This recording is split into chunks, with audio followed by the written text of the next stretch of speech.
नल जो होता है ना पानी का, वो सभी आप लोगों से हाथ जोड़ के वंदना करता हूँ। हमारा जो चैनल है श्री सोनू महाराज, वो चैनल जरूर सब्सक्राइब करें और इन वीडियो को शेयर करते रहिए। एक बात का ध्यान रखना, कहीं पे भी सत्संग में जाओ ना, ये भाव लेके जाओ। जैसे हम कहीं पे हमें भूख लगती है तो हमारे भाव यही होते हैं कि मुझे भोजन अच्छा मिले और मैं खाने की दुकान पे जाऊं। अरे भूख लगती है तो हम पेट्रोल पंप पे थोड़ी जाते क्या?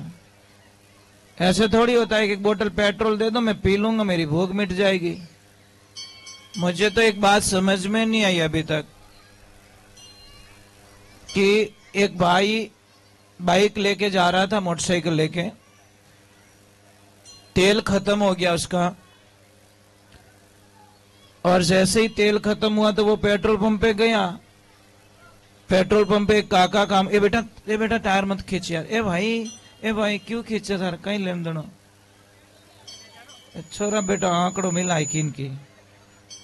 तो वो जैसे ही उसके फटफटी को लेके गया पेट्रोल पंप पे, तो पेट्रोल पंप वाले काका ने बोला कि भैया पेट्रोल तो खत्म हो गया, एक काम करना, इस तेरी गाड़ी में आज डीजल डाल दे।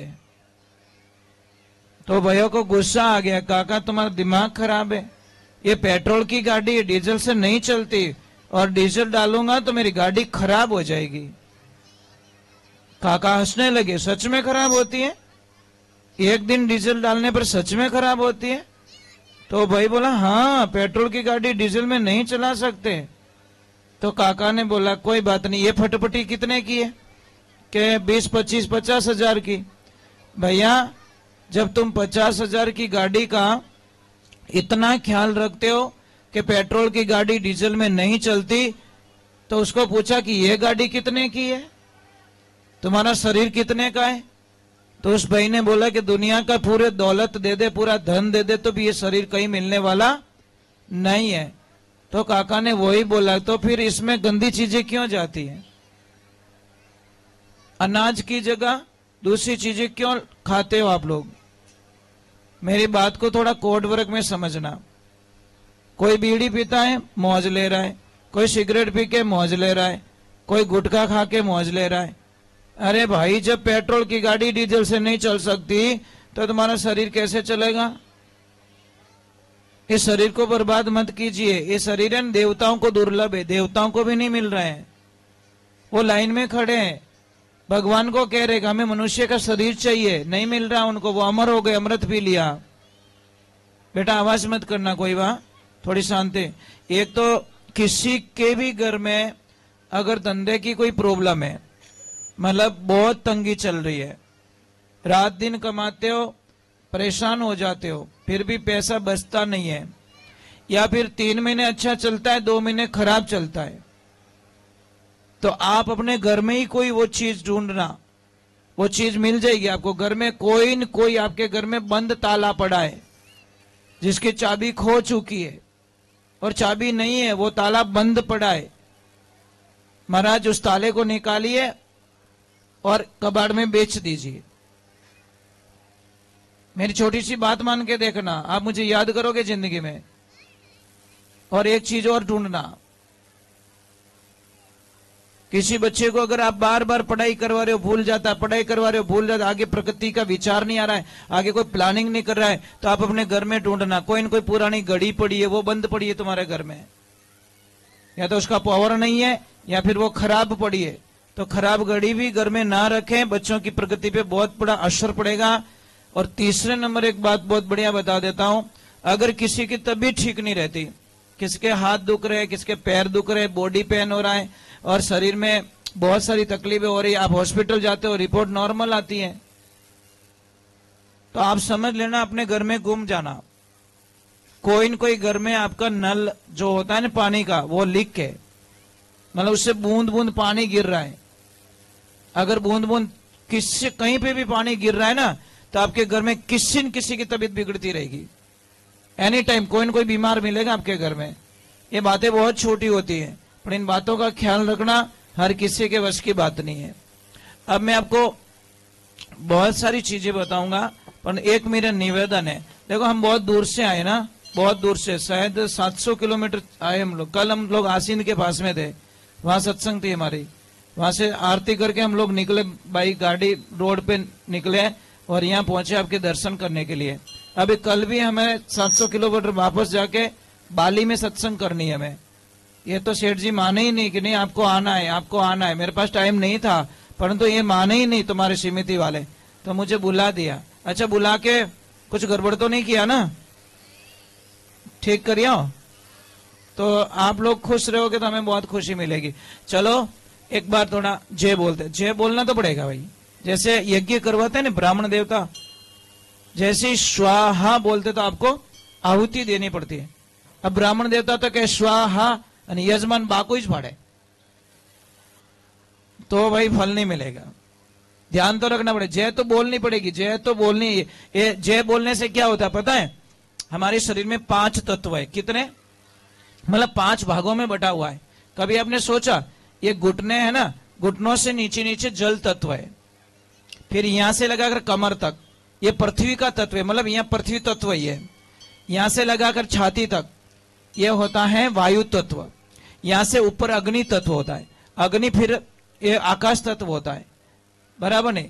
ये आकाश तत्व चेतन होता है। जब आप जय बोलते हो, ताली बजाते हो, एक ध्यान रखना, जो ताली बजाता है ना 90% वो बीमार नहीं पड़ता, पड़ता ही नहीं, बीमार ही नहीं पड़ता। अरे हमें शुरुआत नहीं करनी भाई।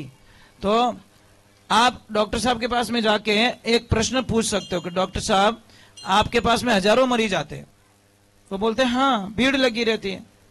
डॉक्टर साहब एक प्रश्न का उत्तर दीजिए कि क्या कि हरकन ताली बजाने वाला कितना गावे, तो वे मना कर दे भाई कदी कदी गावे, बो नहीं करावे। ताली बजाने वाले नहीं आते, पता है पूरा एक्यूप्रेशर है ना एक्टिव हो जाता है। एनी टाइम दिन में 300 400 500 1000 ताली बज जाती है, एक्यूप्रेशर काम करता है, कभी भी बीपी हाई लो नहीं होती, और उनको हार्ट अटैक तो 99% ताली बजाने वाले को हार्ट अटैक नहीं आता, कारण कि एनी टाइम खून पतला होता रहता है। અને આપો તો કદી તાળી કોઈ તાળો ही नहीं बजाओ तो बस वो बम बोलना ही है। क्यों नहीं बजाते हैं? शर्म आती है क्या? अरे जो ये बाजरे की रोटी पोते ना ऐसे ऐसे हैं, वो बड़े एक्टिव रहते हैं, एक्यूप्रेशर बहुत बढ़िया काम करता है। चलो आपको पता है गेहूं की रोटी खाओ, मना ही नहीं है। मैं आपको गारंटी के साथ में शुगर का इलाज कर सकता हूं, परंतु आपको गेहूं की रोटी छोड़नी पड़ेगी तो इलाज होवे।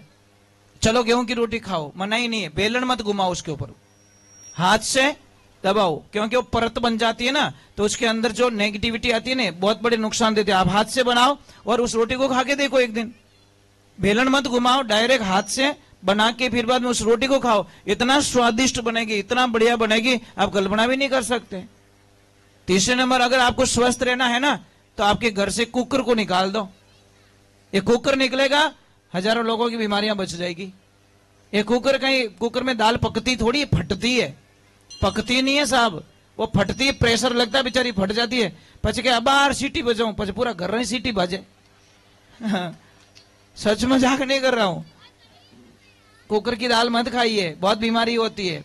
आप ट्राई कर लो ना, कल ट्राई कर देना, मिट्टी की हंडी में दाल बनाना, कुकर में दाल बनाना, दोनों को घर पे रख लेना, शाम को चेक कर लेना। जो कुकर की दाल होगी ना शाम को खाने लायक नहीं रहेगी, मिट्टी की हंडी में जो बनेगी वो दूसरे दिन तीसरे दिन तक वो दाल को खाओगे, कभी वास नहीं मारेगी, इतनी ताकत होती है। पर क्या करें महाराज, किसको समझाए? चलो थोड़ा जय बोलते और भगवान के चरणों में। भगवान को क्या बोला कि आप विष्णु जी के रूप में जब आओ तो अपना जो चक्कर है ना वो छोड़ के मत आना, और मैया लक्ष्मी जी को भी साथ में लाना, अकेले मत आना। फिर बोला शिव जी के रूप में आओ आप, तो आपका डमरू है ना उसके बिना आप सुने हो, वो साथ में लाना, और मैया गौरा को भी साथ में लाना। अगर राम जी के रूप में आ रहे हो तो अपना धनुष मत भूलना, धनुष को साथ में लाना, और माँ सीता जी को भी साथ में लाना। अगर आप कृष्ण के रूप में आ रहे हो तो भाई अपनी जो मुरली है ना उसको मत भूलना, और मुरली के साथ में मेरी राधा रानी श्री जी को भी मत भूलना। चलो भगवान को वंदना की। अगर गणपति के रूप में आ रहे तो रिद्धि सिद्धि दोनों को साथ में लेके आना। चलो एक बार जय बोलते, बोले राधे श्याम की बोले कृष्ण कन्हैया लाल की, बोले चार भुजानाथ की। आप ऐसे बैठोगे ना, बहुत अच्छा लगे। और आपको भी धन्यवाद है, आप खड़े खड़े भजन सुन रहे हो, आपको बहुत बहुत साधुवाद। अच्छा, जगह बैठने की जगह नहीं है क्या? है क्या? तो आप नीचे विराजो ने। पग दुखणी आई પછી ગોડા રહેલા છે, મને નહીં બતાણો પાછો। नहीं सही है ना भाई, नहीं अच्छे लोग हो, ताकि देखो अब आप बैठे नीचे तो पीछे वाले को दिखना चालू हो गया, नहीं तो वही रिया बड़ा इतनी देर धर्म आता है कि कणे हेठा बैठी। चलो थोड़ी देर, बहुत समय बीत गया, ये थोड़ा व्यवस्थाओं में होता है ना तो चला जाता है। चलो एक बार जय बोलते, बोले श्री भगवान की, बोले माता पिता गुरुदेव की। और बच्चे लोगों, आपको भी बहुत बहुत थैंक्स, बहुत अच्छे हो आप इन्हें सपोर्ट करोगे, मेरा धोखा तो नहीं दोगे? प्रॉमिस? पक्का? Okay, thanks. ठीक है, ऐसे ही रहना। मैं आपको बहुत अच्छी पढ़ाई की ट्रिक बताऊंगा। अगर मैं बोलूं जैसे पढ़ाई कर लो ना, तो आपको याद रखने की जरूरत नहीं है, गारंटी के साथ में इतना बढ़िया ट्रिक बताऊंगा आपको। चलो हम भगवान के चरणों में जाते हैं।